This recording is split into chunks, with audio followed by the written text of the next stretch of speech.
Hello everyone, स्वागत है आप सभी का एक बार फिर से हमारे चैनल जीडीसी ट्यूटर में। जैसा कि आपको पता है, डी फार्मेसी का जो भी एग्जिट एग्जाम होने वाला है, उस एग्जिट एग्जाम में टोटल 11 सब्जेक्ट से एमसीक्यू क्वेश्चन आने वाले हैं। तो उन्हीं 11 सब्जेक्ट में से एक और इंपॉर्टेंट सब्जेक्ट है आपका फार्मास्यूटिक्स।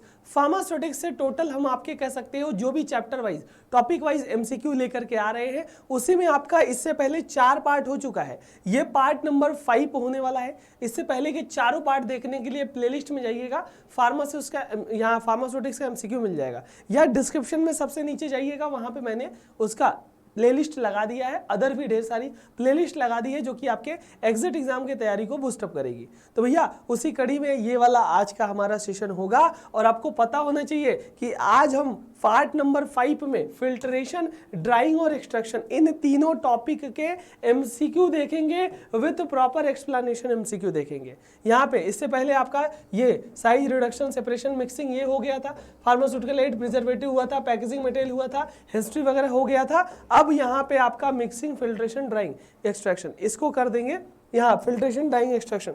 तो ये आपका पार्ट नंबर 5 खत्म होने वाला है। इसके बाद के जो भी पार्ट आएंगे सब कुछ प्लेलिस्ट में मिलेगा, प्लेलिस्ट से जाके देख लीजिएगा। और आपको बता दें कि पेपर पैटर्न आपका एग्जिट एग्जाम का सभी को पता है। एनबीएमएस और पीसीआई ने क्या बताया है, 3 पेपर होंगे, तीनों पेपर में 150 क्वेश्चन आएंगे और 3-3 घंटे की टाइमिंग होगी। 50% आपका पासिंग मार्क्स होगा, कोई नेगेटिव मार्किंग नहीं होनी है और तीनों का तीनों पेपर एक ही अटेम्प्ट में निकालना है, तभी आप पास कहलाओगे। तो ये सारे जितने भी सब्जेक्ट आ रहे हैं ना, इन सब्जेक्ट का एमसीक्यू देखना है तो आप हमारे चैनल को विजिट कर लीजिए, क्योंकि हम अपने चैनल पे एग्जिट एग्जाम से रिलेटेड ढेर सारे कंटेंट वीडियोस लेकर के आते हैं, तो वहां पे आपको मिल जाएगा। क्लियर है? पूरे वीडियो में बने रहिएगा ताकि इन तीनों टॉपिक के जो भी हम पार्ट नंबर 5 में एमसीक्यू कराएं, ये सारे एमसीक्यू आपको क्लियर हो सके। चलिए स्टार्ट कर देते हैं डियर। आज का पहला एमसीक्यू क्या पूछा गया है?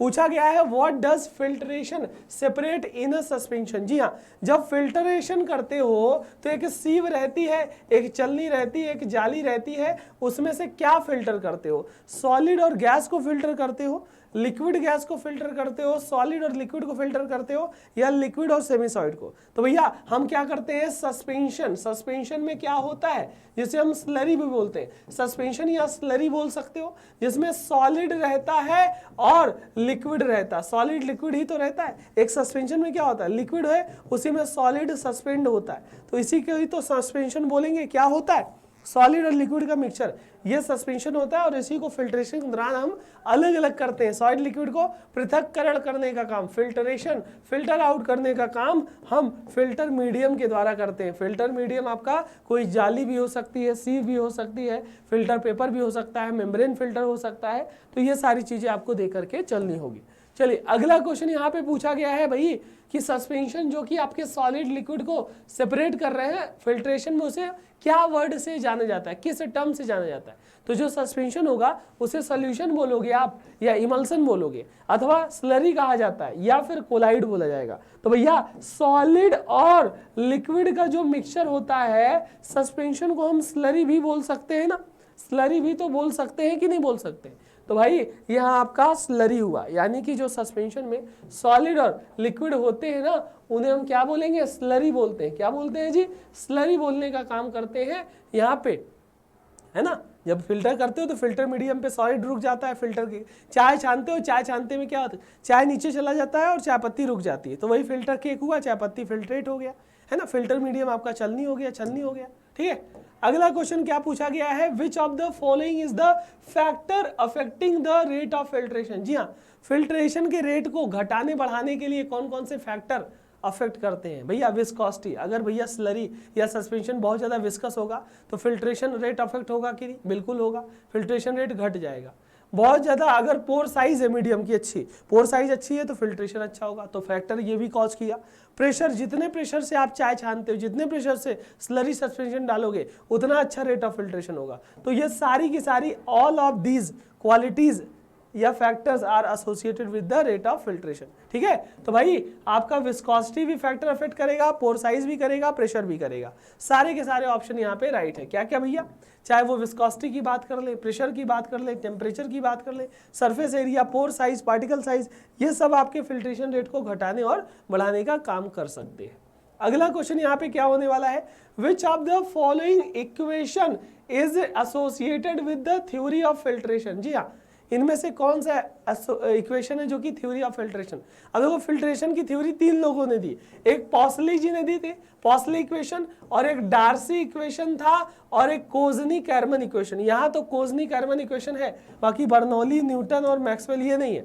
ठीक है, तो तीन थ्योरी थी फिल्ट्रेशन की, कौन कौन सी, डार्सी, पॉसली, कोजनी कैरमन। तो कोजनी कैरमन वाला यहाँ आ गया, देखो डार्सी, पॉसली और कोजनी कैरमन, इन्होंने अलग अलग हिसाब से बताया। किसी ने बताया प्रेशर से जितना फिल्ट्रेशन करोगे उतना अच्छा रेट ऑफ फिल्ट्रेशन होगा, किसी ने बताया केक की परमेबिलिटी, किसी ने बताया पोरोसिटी जितनी अच्छी होगी। तो ये तीनों लोगों ने थ्योरी ऑफ फिल्ट्रेशन की बात की।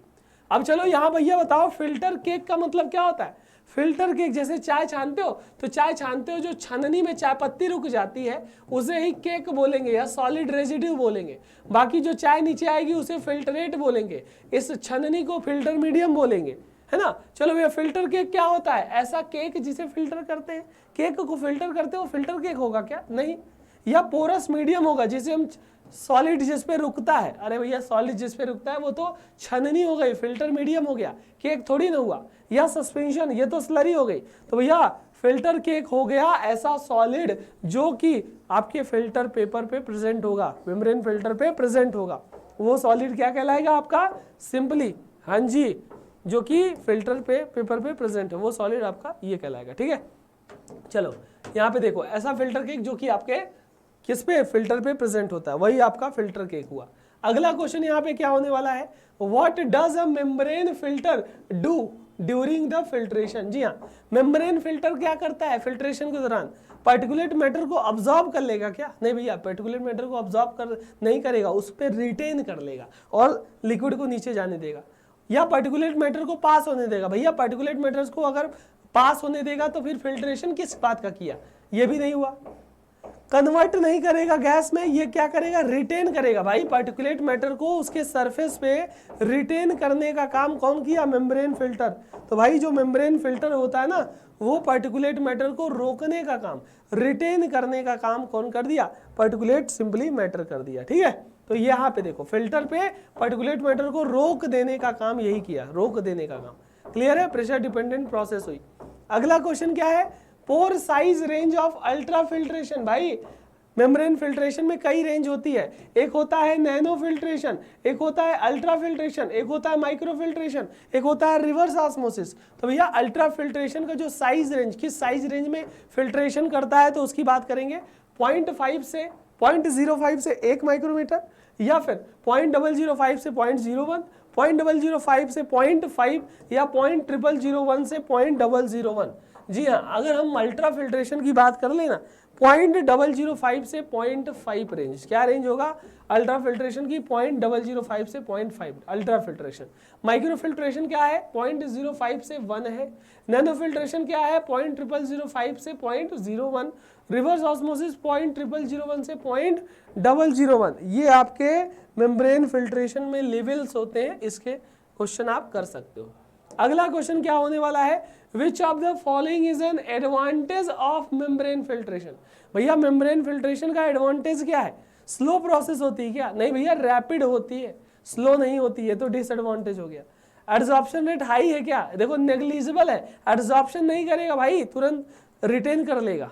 और फ्रीक्वेंट बैक्टीरियल ग्रोथ हो जाएगी या नहीं, बैक्टीरियल ग्रोथ नहीं होगी, क्यों, क्योंकि डिस्पोजेबल है। तो भैया इसका एडवांटेज यही है कि क्रॉस कंटामिनेशन नहीं हो पाता, क्यों, क्योंकि डिस्पोजेबल फिल्टर है, और डिस्पोजेबल फिल्टर है इसीलिए आपका कंटामिनेशन होने से रुक जाता है। ठीक है, प्रिवेंट हो जाता है क्रॉस कंटामिनेशन। तो यहाँ पे देख सकते हो ये भैया क्या किया, डिस्पोजेबल आइटम है जिससे क्रॉस कंटामिनेशन इसका प्रिवेंट किया जा सकता है, क्रॉस कंटामिनेशन प्रिवेंट किया जा सकता है। क्लियर है, चलिए आगे चलते हैं। अगला क्वेश्चन क्या है, what material are sintered glass filter typically made of. Sintered glass filter किसका बना हुआ होता है भाई, सिलिकॉन कार्बाइड का बना होगा, स्टेनलेस स्टील का बना होगा, बोरोसिलिकेट ग्लास, या फिर एल्युमिनियम ऑक्साइड। नाम में ही पता चल रहा है ग्लास फिल्टर। सिंटर्ड यानी ग्लास में ही छिद्रित रहेगी, सिंटरेशन रहेगा, सिंटर्ड रहेगा, तो भैया बोरोसिलिकेट ग्लास का ही बना होगा। किसका बना होगा, बोरोसिलिकेट ग्लास का, पल्वराइज ग्लास पाउडर को यहाँ पे देखो सिंटरेशन रहेगा। Sintered glass filter borosilicate glass का बना हुआ ये ग्लास होता है। ठीक है, आगे चलते हैं। अगला क्वेश्चन यहाँ पे क्या होने वाला है जी, for what purpose are sintered glass filter commonly used. भैया सिंटर्ड ग्लास फिल्टर किस पर्पज के लिए यूज किए जाते हैं? क्योंकि यहाँ पे फार्मास्यूटिकल प्रोडक्ट का स्टरलाइजेशन करने के लिए, या गैसेस का फिल्ट्रेशन करने के लिए, या आपका पेरेंटल प्रोडक्ट में जो बैक्टीरिया वायरस होते हैं उनको रोकने के लिए सिंटर्ड ग्लास फिल्टर यूज होगा, या सॉलिड का फिल्ट्रेशन करोगे? बताओ जी हाँ। अगर हम सिंटर्ड ग्लास फिल्टर की बात की जाए ना, तो वो कॉमनली आपके जो पेरेंटल प्रोडक्ट होते हैं उनका बैक्टीरियल फिल्ट्रेशन करता है। किसका?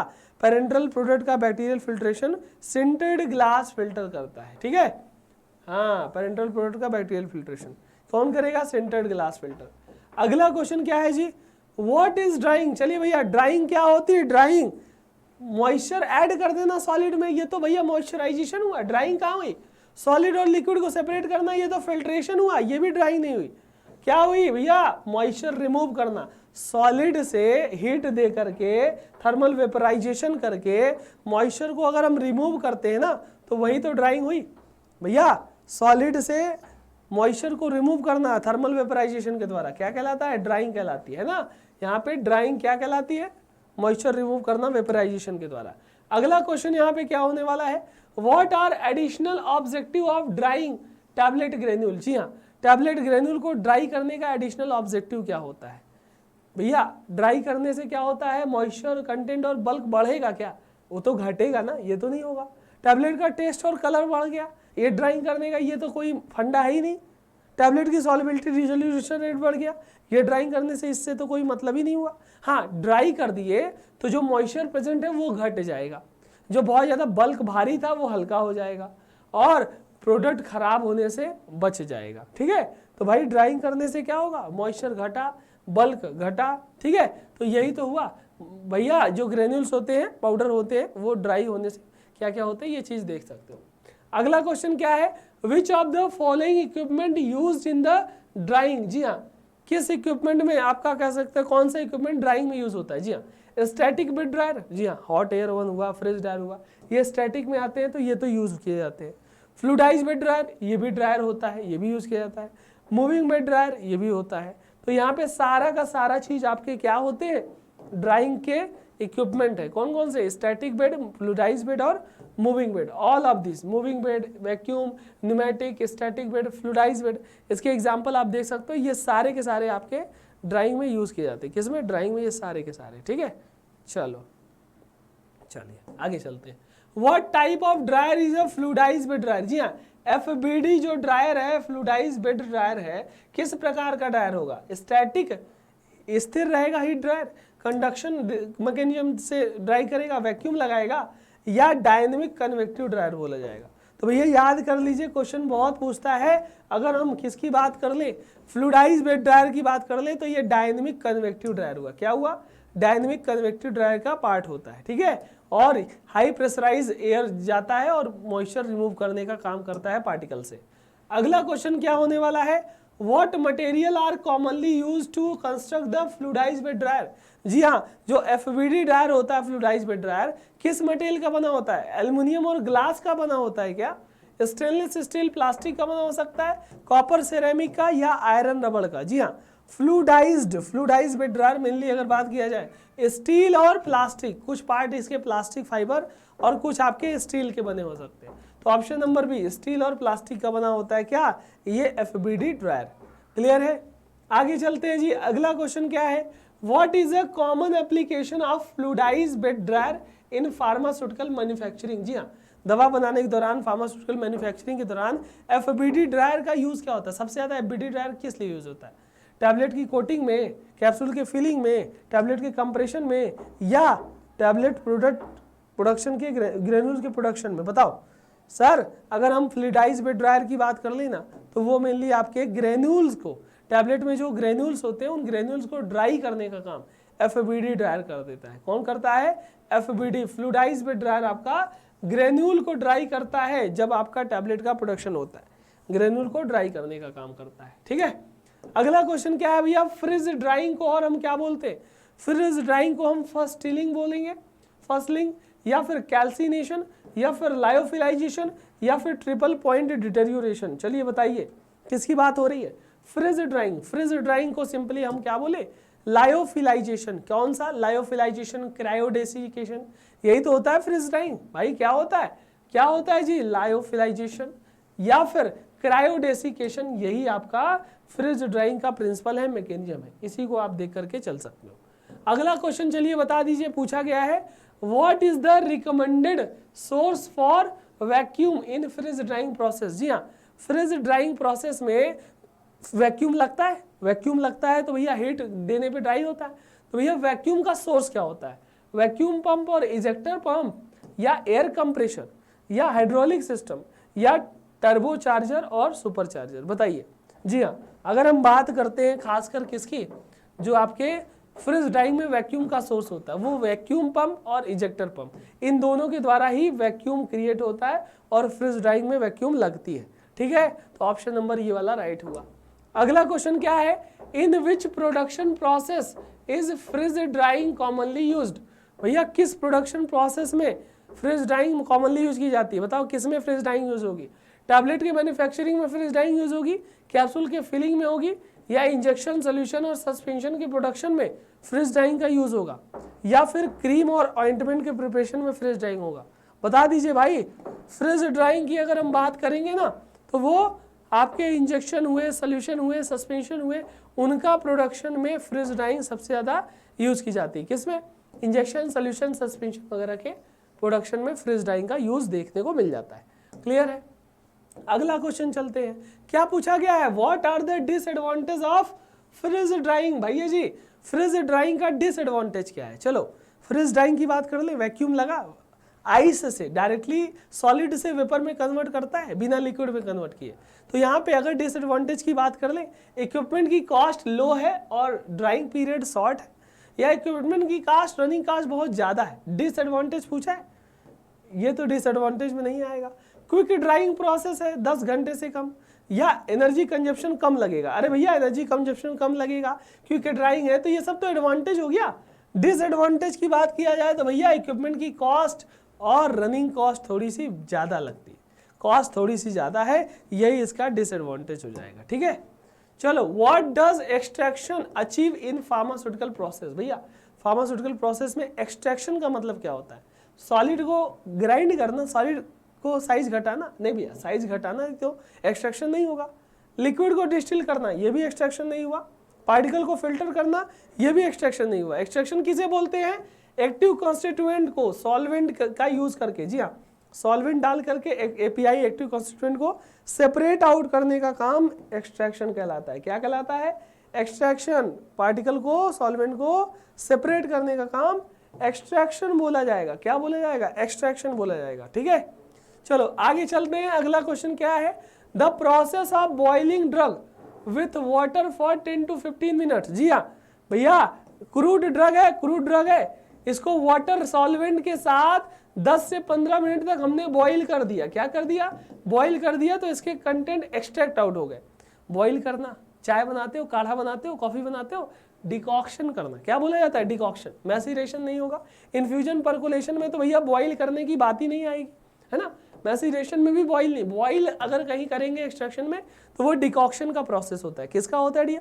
डिकॉक्शन प्रोसेस होता है। ठीक है, यहाँ पे क्या किया हमने? 10 से 15 मिनट तक किसको, मेनली आपका जो वो है क्रूड ड्रग है, उसको बॉईल करके उसका सिंपली एक्सट्रैक्शन हमने कर दिया। अगला है tincture of orange is prepared by. Orange का टिंचर बनाना, एक्सट्रैक्शन करना, इन्फ्यूजन प्रोसेस के द्वारा करते हो, परकुलेशन के द्वारा करते हो, डिकॉक्शन के द्वारा, या मैसीरेशन? तो भैया जो ऑरेंज होता है ना, ऑरेंज का टिंचर बनाना, एक्सट्रैक्शन करना, वो मैसीरेशन। मैसीरेशन प्रोसेस में सिंपली हमने क्या किया? प्रोडक्ट को छोटे छोटे पार्टिकल में कन्वर्ट कर दिया मैसीरेशन के द्वारा। देखो मैसीरेशन में क्या करते हैं? छोटे छोटे पार्टिकल में कन्वर्ट कर दिया और उसको मेस्टम यानी सॉल्वेंट में डाल दिया और 7 दिन के लिए छोड़ दिया, 7 डेज तक। बीच बीच में उसे हिलाते रहे, फिर छान लिया, मार्क को प्रेस कर दिया, जो वो है सॉलिड रेजिड्यू, फिर एक्सट्रैक्शन आपका हो गया, फिल्टर आउट कर दिया। यही तो होता है मैसीरेशन। चलो आगे चलते हैं। अगला क्वेश्चन क्या है भैया? मार्क किसे बोलते हैं? MARC। मार्क क्या होता है एक्सट्रैक्शन प्रोसेस में? मार्क क्या होता है? लिक्विड रेजिड्यू होगा, सॉलिड रेजिड्यू होगा, गैसियस रेजिड्यू होगा, या कंडेंसेशन के द्वारा ऑब्टेन्ड होने वाले रेजिड्यू हुए? बताओ बताओ भाई, मार्क क्या होता है? तो भाई मार्क MARC की बात कर लेना, तो मार्क जो होता है सिंपली एक तरीके से सॉलिड रेजिड्यू। जी हाँ, जब एक्सट्रैक्शन के प्रोसेस में सॉलिड रेजिड्यू उसे मार्क बोलेंगे, है ना, और सॉल्वेंट को मेंस्ट्रम बोलते हैं। ये सारी चीजें टर्म तो याद कर लीजिएगा। देखो मार्क क्या होता है? जो सॉलिड रेजिड्यू हुआ। बाकी मेंस्ट्रम पूछे गया तो जो सॉल्वेंट यूज होता है एक्सट्रैक्शन दौरान वो मेंस्ट्रम। और एक्सट्रैक्ट क्या होता है? जब एक्सट्रैक्शन के प्रोसेस द्वारा जो लिक्विड मिलता है, जो एक्सट्रैक्ट आउट होता है, वही तो एक्सट्रैक्ट है ना। आगे चलते हैं। अगला क्वेश्चन क्या है भाई? What is the process called that include both double maceration और ट्रिपल मैसेरेशन? जी हाँ, जिसमें डबल मैसेरेशन ट्रिपल मैसेरेशन दोनों प्रोसेस होती है उसे हम क्या बोलते हैं? सिंपल मैसेरेशन बोलेंगे, कंटिन्यूअस मैसेरेशन बोलेंगे, मल्टीपल मैसेरेशन बोलेंगे, या फिर बैच मैसेरेशन बोलेंगे? बताइए। जी हाँ, ऐसी प्रोसेस जिसमें डबल और ट्रिपल मैसेरेशन होते हैं उसे क्या बोलते हैं? Multiple maceration. क्या बोला जाता है dear? Multiple maceration. Triple maceration, double maceration is known as multiple maceration. Clear है? आगे चलते। अगला question, what does the term percolation means based on Latin root? जी हाँ, परकोलेशन का मतलब क्या होता है? परकोलेरे। परकोलोरे का मतलब, पर का मतलब थ्रू होता है, और कोलोरे का मतलब छनना, स्ट्रेन आउट होना। तो भैया अराउंड, कलेक्ट, अंडर, सेपरेट ये सब नहीं होगा। पर का मतलब, परकुलेशन दो वर्ड से मिला है, पर और कोलेरे। पर का मतलब इसके थ्रू और स्ट्रेन, इसी के थ्रू धीरे धीरे धीरे धीरे स्ट्रेन होना, है ना। परकुलेशन यही तो बोला जाएगा सिंपली, है ना, यही तो बोला जाएगा, थ्रू एंड स्ट्रेन, दो वर्ड से परकुलेशन। पर का मतलब थ्रू और कोलोरे का मतलब स्ट्रेन, ठीक है, लैटिन वर्ड से मिलकर बना है। अगला क्वेश्चन क्या है? What is the disadvantage of using percolation for drug extraction? जी हाँ, जब परकुलेशन मेथड हम यूज करते हैं ड्रग एक्सट्रैक्शन के लिए तो उसका डिसएडवांटेज क्या है? स्लो प्रोसेस होती है परकुलेशन। डिसएडवांटेज की बात हो रही है। देखो स्लो तो नहीं है, रैपिड है, एक्सपेंसिव भी नहीं है ज़्यादा, तो ये भी नहीं है, कॉम्प्लेक्स इक्विपमेंट भी नहीं लगता नॉर्मल। क्या है डिसएडवांटेज? हाँ ये है कि खासकर जो थर्मोलेवाइल हीट सेंसिटिव हैं, जैसे आपका एंजाइम है, ग्लाइकोसाइड है, उनके लिए परकुलेशन नहीं यूज होगा। जी हाँ, परकुलेशन उनके लिए यूज नहीं हो रहा है, थर्मोलेवाइल के लिए, उनके लिए सुटेबल नहीं है, ठीक है। एंजाइम हुआ, ग्लाइकोसाइड हुआ, उनके लिए परकुलेशन डिसएडवांटेजेबल है। अगला क्वेश्चन क्या है भैया? What process is use for the decaffeination of coffee and tea? जी हाँ, कॉफी हुआ, टी हुआ, उसका डीकैफिनेशन करना है, उसका एक्सट्रैक्शन ही तो करते हो। फिल्ट्रेशन होगा क्या? डिस्टिलेशन होगा क्या? फर्मेंटेशन होगा क्या? नहीं, डीकैफिनेशन करना, उसके कंटेंट को लीच आउट करना या निकालना एक्सट्रैक्शन कहलाएगा। क्या कहलाएगा जी? एक्सट्रैक्शन कहलाएगा, ठीक है, डीकैफिनेशन करना, ठीक है, एक्सट्रैक्शन। अगला क्वेश्चन क्या है? In the digestion process the drug is extracted by? भैया डाइजेशन एक तरीके से एक्सट्रैक्शन का प्रोसेस है। इसमें ड्रग कैसे एक्सट्रैक्ट की जाती है? लो टेम्परेचर पे कूल करके, या पर्टिकुलर प्रेशर पे हीट दे करके, या वैक्यूम में डिस्टिलेट करके, या रूम टेम्परेचर पे फिल्टर। देखो भैया, फिल्टर करने की बात, डिस्टिलेट करने की बात, कूल करने की बात तो नहीं होगी। पर्टिकुलर प्रेशर पे हमने हीटर दे दिया तो पर्टिकुलर प्रेशर पे वैक्यूम जनरेट हुआ, तो कम टेम्परेचर पे ही आपका एक्सट्रैक्शन हो गया, डाइजेशन, ठीक है। तो पर्टिकुलर प्रेशर पे हीट करना, यही तो हो गया डाइजेशन का मेन वो प्रोसेस। अगला और लास्ट, आज का लास्ट क्वेश्चन क्या है? What is a fresh infusion in pharmaceutical term? Fresh infusion मतलब क्रूड ड्रग को आपका मार्क में, या सॉरी उसमें सॉल्वेंट में डाल करके रख देना, फिर वो फिल्टर आउट कर लेना, फ्रेश इन्फ्यूजन। बॉइल्ड सोल्यूशन होगा क्या? भैया इन्फ्यूजन में बॉइलिंग तो होती ही नहीं। वेजिटेबल ड्रग का पाउडर फॉर्म को वो बोलेंगे क्या? नहीं। डिस्टिलेशन भी नहीं बोलेंगे, क्या बोलेंगे? एक्वस सोल्यूशन होगा। एक्टिव कॉन्स्टिट्यूएंट का एक्वस सोल्यूशन होता है, जो कि इन्फ्यूजन प्रक्रिया के द्वारा एक्सट्रैक्ट किया जाता है। किसके द्वारा? इन्फ्यूजन प्रक्रिया के द्वारा बनाया जाता है, उसे हम क्या बोलेंगे? Fresh infusion. क्या बोलेंगे जी? Fresh infusion. जी हाँ, एक ऐसा एक्वस एक्टिव कॉन्स्टिट्यूएंट है, एक्वस सोल्यूशन है, जो कि इन्फ्यूजन के द्वारा प्रिपेयर किया जाता है, जैसे इन्फ्यूजन ऑफ ऑरेंज, ये सारी चीजें। क्लियर है? इसको देख सकते हो। सो ये रहे आपके total 30 MCQ part number 5 pharmaceutics के। अब मैं एक और बुक के बारे में बता दूं आपको, जो 11 सब्जेक्ट आपके एग्जिट एग्जाम में आ रहे हैं ना, उन 11 सब्जेक्ट का complete chapter wise, topic wise आपको अगर थ्योरी पढ़ना है और उसका MCQ लगाना है, तो एक थ्योरी की बुक है और एक MCQ की बुक है। नाम क्या है? D pharmacy exit exam at your finger tip theory और exit exam at your finger tip objective book. Complete 11 subject का chapter wise, topic wise, table form में, चार्ट फॉर्म में, निमोनिक्स फॉर्म में, कलर्ड बुक है, hard binding book है, इसको घर बैठे मंगा सकते हो। 900 रुपये की दोनों बुक है। एक एक टॉपिक का थ्योरी पढ़ा, एमसीक्यू लगाया, थ्योरी पढ़ा, एमसीक्यू लगाया, दोनों सॉल्व कर सकते हो और क्लियर कर सकते हो। और भैया एक पेपर पैटर्न के हिसाब से एमसीक्यू बुक है। क्या नाम है इस एमसीक्यू बुक का? Sure short question series. ये 350 रुपये की है, अमेजॉन फ्लिपकार्ट में अवेलेबल है। इसमें तीनों पेपर के पैटर्न के हिसाब से एमसीक्यू है, मॉडल पेपर है और लगभग 3-4 हज़ार से ज़्यादा क्वेश्चन आपको मिलेंगे। इसका लिंक फ्लिपकार्ट, अमेजॉन, इसका लिंक डिस्क्रिप्शन में डाल दूंगा और इन दोनों का लिंक भी डिस्क्रिप्शन में डाल दूंगा। बाकी ये आपका स्टैटिस्टिक्स का पार्ट नंबर 5 था। इससे पहले चारों पार्ट देख लीजिएगा, पार्ट नंबर 5 के बाद भी सारी चीज़ें देख लीजिएगा। प्लेलिस्ट डिस्क्रिप्शन में सबसे नीचे या मैं यहाँ पे लगा दूंगा, वहाँ पे प्लेलिस्ट जाके विजिट कर लेना। और जितने भी सब्जेक्ट एग्जिट एग्जाम में आ रहे हैं उन सबकी प्लेलिस्ट बन चुकी है, जाके प्लेलिस्ट एक बार देख लो आप। उम्मीद होगी जानकारी और सारी चीज़ें समझ में आई होगी। वीडियो अच्छा लगा हो, कुछ सीखने को मिला हो तो इसे लाइक से सब्सक्राइब जरूर करें। मिलते हैं किसी अगले वीडियो में, तब तक के लिए अपना और अपनों का ख्याल रखें। Thank you so much, all the very best.